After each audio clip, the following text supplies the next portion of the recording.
pour récompenser ceux qui cherchent la vérité avec persévérance.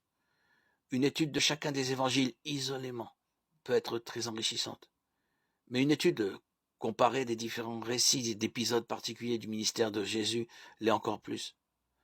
Par exemple, Matthieu 14 raconte comment Jésus a nourri 5000 hommes et marché sur l'eau. Matthieu 14, 22 nous apprend que Jésus obligea les disciples à monter dans la barque et à le précéder sur l'autre rive pendant qu'il renverrait la foule. On peut se demander pourquoi.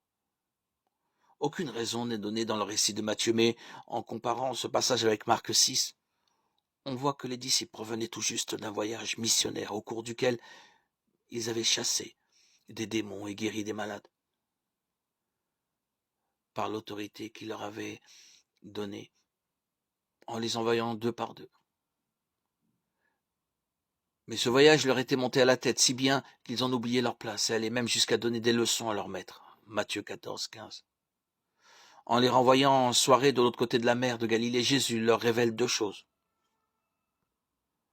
En luttant de leur propre force jusqu'à l'aurore contre le vent et les vagues, Marc 6, 48, 50, ils ont commencé à comprendre qu'ils ne pouvaient rien faire pour Dieu par eux-mêmes, que rien ne leur était impossible s'ils faisaient appel à lui et vivaient dans la dépendance à sa puissance.